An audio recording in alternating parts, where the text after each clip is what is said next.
What if I told you that in 1973, a luxury apartment building in Manhattan had an elevator that would occasionally stop at a floor that shouldn't exist? What if I told you that 27 people stepped out onto that phantom floor over the course of 18 months, and none of them were ever seen again? What if I told you that the only proof they ever existed came through the dreams of complete strangers?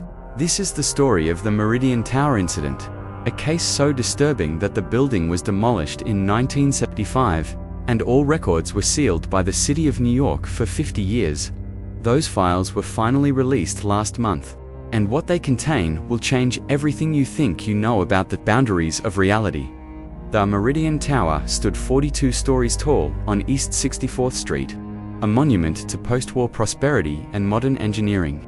Built in 1968, it housed some of Manhattan's wealthiest residents.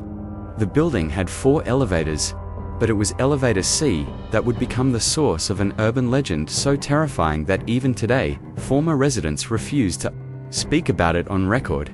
It started with Mrs. Eleanor Vance, a 68-year-old widow who lived on the 34th floor. On March 15, 1973, she entered Elevator C at 9:27 p.m. The security guard, Thomas Chen, watched her press the button for her floor. But instead of stopping at 34, the elevator continued upward, past floors that didn't exist in the building's blueprints.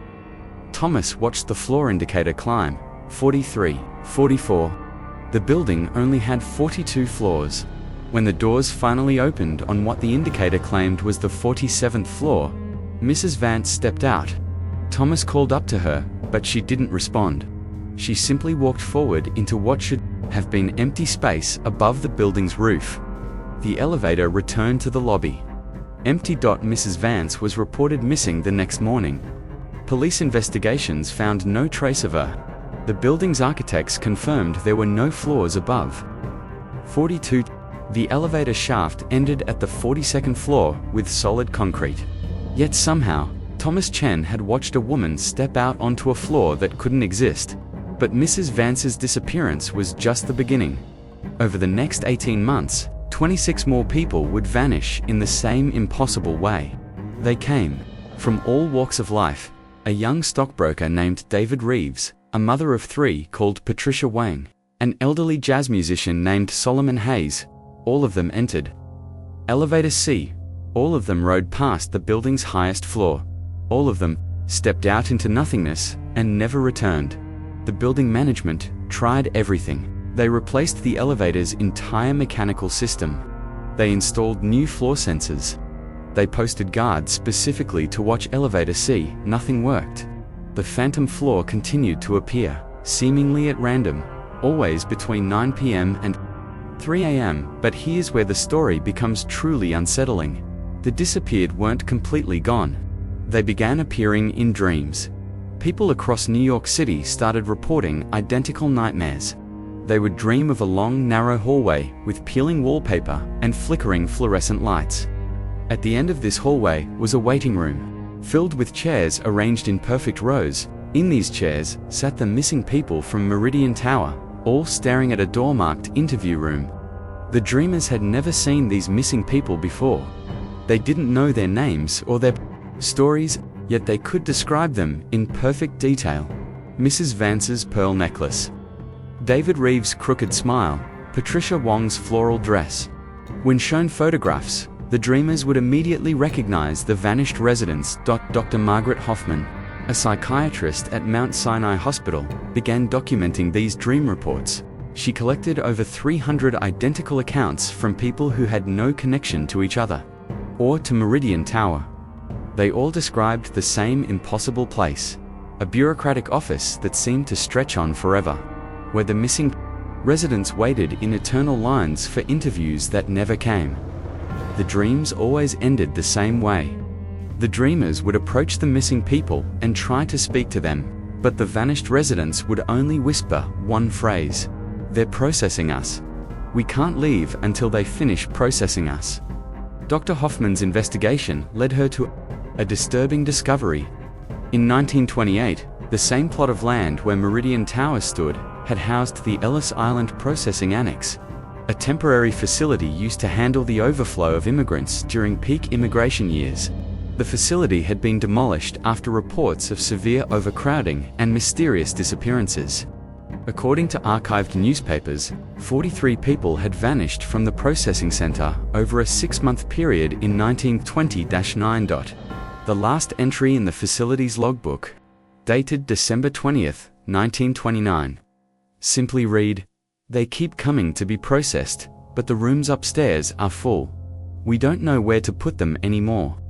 By late 1974, the Meridian Tower had become uninhabitable.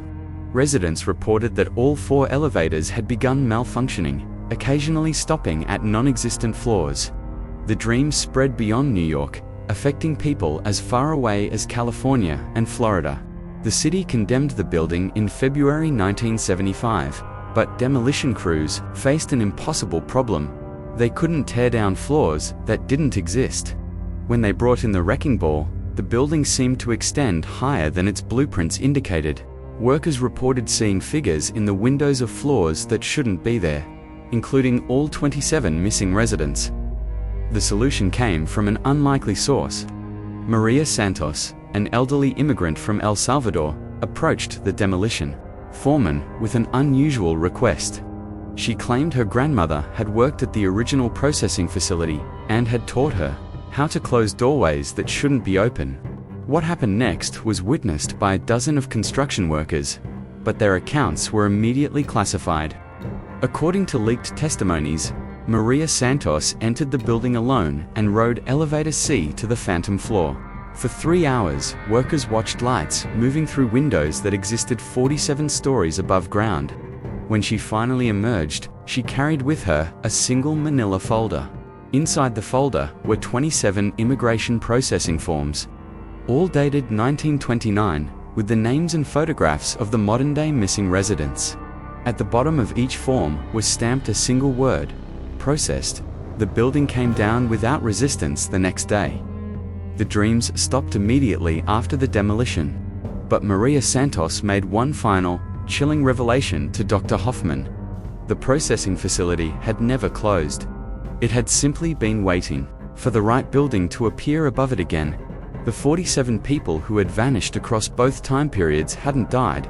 They had been catalogued, filed, and stored in a bureaucratic system that existed between floors, between moments, between the world of the living and whatever comes after. Maria Santos disappeared 3 days after giving her testimony. Her apartment was found empty, except for a note written in Spanish. Some doorways never truly close. They just find new buildings to hide in. The official records of the Meridian Tower incident were sealed for 50 years to prevent public panic. The released files contain over 2,000 pages of testimonies, photographs, and architectural impossibilities that challenge everything we understand about the nature of reality. But here's what should keep you awake tonight. Processing facilities for immigrants operated in dozens of major cities throughout the early 1900s. Many of these facilities reported similar, unexplained disappearances. Many were demolished and replaced with modern buildings. How many elevators in how many buildings might be stopping at floors that shouldn't exist? How many processing centers might still be operating in the spaces between what we consider real? The next time you're in an old building, and the elevator stops at a floor you don't recognize, maybe don't step out. Maybe don't assume it's just a malfunction. Because somewhere, in the dreams of strangers you'll never meet, you might find yourself sitting in an eternal waiting room, holding a form that will never be completed, in a line that will never end. The Meridian Tower is gone, but the questions it raised remain. In a world where bureaucracy can outlast buildings, outlast generations, outlast the very notion of existence itself, who's to say where the processing really ends? Some say that on quiet nights in Manhattan, you can still hear the ding of elevator bells from buildings that were torn down decades ago. Others say that's just the wind. But then again, others said the 47th floor was just a malfunction. To sleep well. And remember, if you dream of a waiting room tonight, don't sit down, don't take a number. And whatever you do, don't let them start processing you.